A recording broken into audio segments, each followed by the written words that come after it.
44واں زبور، محافظت کے لیے دعا۔ اے خدا، ہم نے اپنی کانوں سے سنا، ہمارے باپ دادا نے ہم سے بیان کیا کہ تو نے ان کے دنوں میں قدیم زمانے میں کیا کیا کام کیے۔ تو نے قوموں کو اپنے ہاتھ سے نکال دیا اور ان کو بسایا۔ تو نے امتوں کو تباہ کیا اور ان کو چاروں طرف پھیلایا، کیونکہ نہ تو یہ اپنی تلوار سے اس ملک پر قابض ہوئے اور نہ ان کے بازو نے ان کو بچایا، بلکہ تیرے داہنے ہاتھ اور تیرے بازو اور تیرے چہرے کے نور نے ان کو فتح بخشی، کیونکہ تو ان سے خوشنود تھا۔ اے خدا، تو میرا بادشاہ ہے، یعقوب کے حق میں نجات کا حکم صادر فرما۔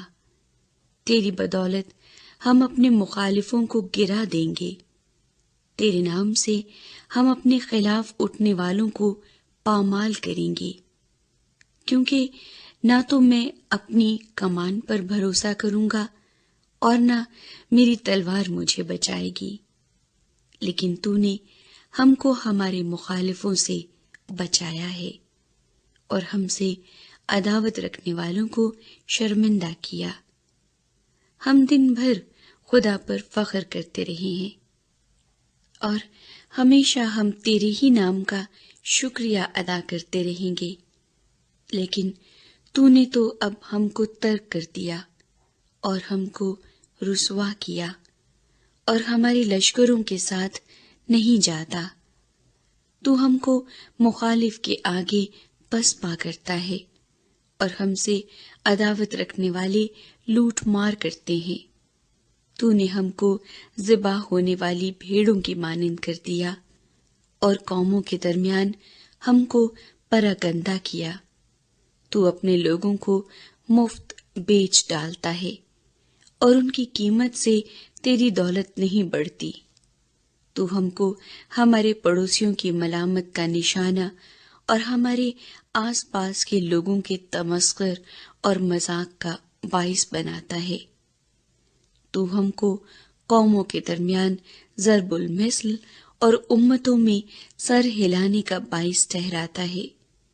میری رسوائی دن بھر میرے سامنے رہتی ہے اور میرے منہ پر شرمندگی چھا گئی۔ ملامت کرنے والے اور کفر بکنے والے کی باتوں کے سبب سے اور مخالف اور انتقام لینے والے کے باعث یہ سب کچھ ہم پر بیتا۔ تو بھی ہم تجھ کو نہیں بھولے، نہ تیرے عہد سے بے وفائی کی، نہ ہمارے دل برگشتہ ہوئے، نہ ہمارے قدم تیری راہ سے مڑے۔ جو تو نے ہم کو گیدڑوں کی جگہ میں خوب کچلا اور موت کے سائے میں ہم کو چھپایا۔ اگر ہم اپنی خدا کے نام کو بھولے یا ہم نے کسی اجنبی معبود کے آگے اپنے ہاتھ پھیلائے ہوں، تو کیا خدا اسے دریافت نہ کر لے گا؟ کیونکہ وہ دلوں کے بھید جانتا ہے، بلکہ ہم تو دن بھر تیری ہی خاطر جان سے مارے جاتے ہیں اور گویا ذبح ہونے والی بھیڑیں سمجھے جاتے ہیں۔ اے خداوند، جاگ، تو کیوں سوتا ہے؟ اٹھ، ہمیشہ کے لیے ہم کو ترک نہ کر۔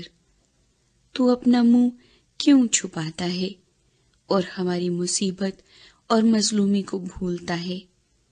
کیونکہ ہماری جان خاک میں مل گئی، ہمارا جسم مٹی ہو گیا۔ ہماری مدد کے لیے اٹھ اور اپنی شفقت کی خاطر ہمارا فدیہ دے۔